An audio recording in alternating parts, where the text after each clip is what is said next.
Ouais, fils du Cameroun. Du Cameroun? Ouais. Et qu'est-ce que vous faites en France en fait? En fait, je me bats. Hein? Je me bats. Vous vous battez? Ouais. Pour la survie? Ouais, pour la survie, ouais. D'accord, et ça fonctionne vous... Ah ouais, on se bat en fait. C'est compliqué non en France? Ah ouais, c'est compliqué, mais on fait avec. C'est mieux qu'au Cameroun? Bah non, c'est pas mieux que le Cameroun, parce que chez moi, je suis plus à l'aise. Bah alors pourquoi vous êtes là si c'est pas mieux que le Bah Cameroun? non, désolé. C'est bon. Le quartier, tu vois, elle devient étranger, hein, comme une arc-en-ciel, une belle arc-en-ciel. Ouais. Ouais, puisqu'on retrouve le monde entier. C'est une belle arc-en-ciel, l'arc-en-ciel sur Terre, dans l'air et sur Terre. Le monde entier, surtout l'Afrique. Mais oui. Oh. Tu dis, on est sur Terre. La Terre, on se prend la tête avec les frontières et les noms pour les pays. Alors qu'on vit tous en tant que terriens. Je veux parler bien sûr, mais il faut me donner un billet. Un billet, hein. Tu me files un billet? Mais tout n'est pas dû, hein. Non, tout est dû en France. Hein. Ah non. Si. Faut pas faire que demander, il faut aussi donner. Non. Bah ouais, moi je te demande. Qu'est-ce que tu donnes à la France? La France? Je vais donner tout à la France. Quoi? Tout. Tout ce que tu imagines. Parce que je vis ici. Je peux donner tout, je peux donner les enfants, les petits-enfants, je peux créer les entreprises. Alors on sent un peu comme en Afrique ici. Qu'est-ce que vous en pensez? Exactement. Quand moi-même je me trouve ici, déjà même je me sens en Afrique directement même. Tout le monde veut venir en France parce qu'il y a trop de souffrance. Les présidents là, ils mettent beaucoup de bordel, ils volent beaucoup d'argent. C'est leur entourage qui mange bien. Les gens qui travaillent n'ont pas de salaire. Mais chez nous c'est pareil. Les personnes changent mais les politiques restent les mêmes. Bon, ici là c'est bien parce que 5 ans, si tu ne réussis pas... Oui. Mais le suivant il fait toujours la même chose. Ah mais c'est ça, mais c'est normal. Il faut changer de visage. On continue, vas-y. On continue? Ben oui. Non, je veux un billet. Ah, racontez-moi un peu ce quartier. Quelle est son histoire? Comment ça se passe? Ben, l'histoire qu'il y a plus les diversités culturelles qui s'y rencontrent. Ouais. On y trouve de tout, quoi, que ce soit de l'Afrique de l'Ouest, de l'Afrique centrale. Tout le monde n'a pas les paplards, voilà quoi. Voilà, donc ça veut dire qu'on on se mêle dans la masse et puis ça passe aussi. Vous allez dans le 93, alors vous voyagez des fois dans le RER, vous êtes, y a les petites têtes blondes, comme on appelle ça les Européens, si on peut dire, ben vous les cherchez, hein. Il y a des fois. Il y en a 2, 3 et puis tout le reste, c'est... Hein. Il y a un mélange, il y a tout dans ma classe. Ah ouais? On peut tout trouver. D'accord. Ouais. Mais il y a une minorité de blancs. Ouais, voilà. Le minimum, c'est les blancs. Ah ouais. Ce qu'il y a de moins dans une classe, c'est les blancs. D'accord. Ok. Vous avez l'Afrique, je vois là. Ouais, je suis africain. Et alors dites-moi pourquoi vous n'êtes pas en Afrique? Pourquoi?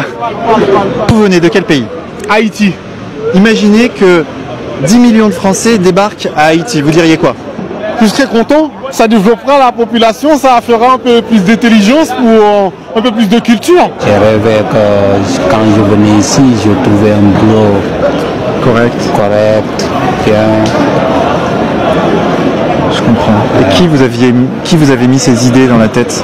Pour venir ici, oui, moi-même. Ouais. La télévision aussi? Bon, la télévision, il y a des gens aussi qui viennent là-bas, qui se comportent comme un roi, tu vois. C'est triste quand même. Quand je vois ça, c'est triste. Les gens qui quittent leur pays, qui laissent tout et qui viennent ici pour se retrouver dans ces conditions-là. Voilà. C'est triste quand même. Et il y a des Français qui le justifient au nom des droits de l'homme, au nom du bien. Ils disent mais si c'est très bien, regardez, il n'y a aucun problème. Alors que ce sont des gens qui sont quasiment mis en esclavage et jetés dans la rue. On vit en esclavage jusqu'à aujourd'hui là. On est toujours, on est esclaves. Ces gens-là, c'est des esclaves. Qui veut dire le patron cherchera la main d'œuvre le moins cher. Ouais. Ouais, bien sûr. Et ce qui fait, c'est un jeu, les serpents qui se mordent la queue. Du coup, en fait, l'immigration, elle sert ceux qui mettent en concurrence les travailleurs entre eux. Voilà. Elle sert les patrons. Ouais, il sert les patrons, c'est vrai, c'est vrai. Et ça, c'est pas bien. Ah, mais qu'est-ce que tu veux? C'est la loi de la vie, hein. La loi de la nature, hein. Le plus malin gagne, hein. Mais ouais, c'est le fief de la coiffure ici. D'accord. Il y a plus de magasins de coiffure que d'habitants quasiment. Il y a une concurrence énorme entre vous, non? Ben oui, il y a la concurrence, mais bon, aussi longtemps on est commerçant, donc quand il y a la concurrence, cela veut dire que c'est déjà bien. Alors il faut montrer la qualité du travail. Il faut savoir que les quartiers comme le 10e et 18e étaient délaissés, donc il était beaucoup plus facile de s'implanter, donc c'est ce qui a fait ce développement-là. Est-ce que les gens ici se sentent français? Ici c'est? Est-ce que les gens ici se sentent français? Oui, parce que nous sommes dans un territoire français.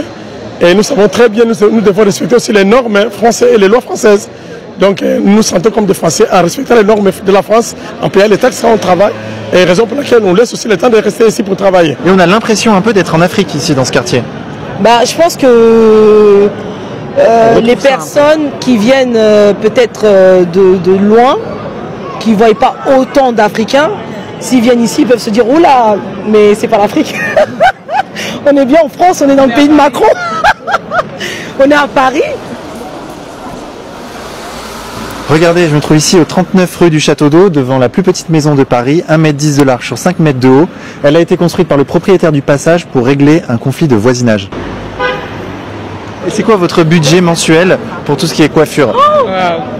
Bon, ça dépend, là on se coupe les cheveux. Là, nous on se coupe les cheveux, donc c'est moins cher. Peut-être mensuel. On va tous les 2 semaines au coiffeur. Et on laisse 40 € à chaque fois. 50, ouais, 40-50. 40-50 € à chaque fois. Bon, parce qu'on se coupe les cheveux. 4. Parce qu'avant c'était 300 € de budget. C'est grave. Bah bien sûr c'est grave, parce que d'ici 15 ans, Le Pen va passer en France, et ça c'est une catastrophe ça. Ça c'est une catastrophe ça. Avec ce qui se passe en ce moment, regardez, les Arabes, les pauvres, ils vont se faire aligner, les papiers, les nanas, les machins, à cause de ceux qui foutent la merde. Là, voilà. C'est quoi la solution? J'en sais rien. La solution, je sais pas, il faut freiner. De toute façon, ça remonte à loin, on a fait venir trop d'immigration chez nous. Hein. Mais non, il n'y a plus rien à gratter en France, même pour le français. Vous avez une gamine, vous avez machin, elle peut même pas avoir un appartement. Eux, ils arrivent, ils ont de l'oseille, ils ont l'appartement. Vous en payez des impôts là avec votre petit commerce? Bien sûr qu'on paye des impôts. Pourquoi qu'on ne payerait pas les impôts? Ils vont où ces impôts?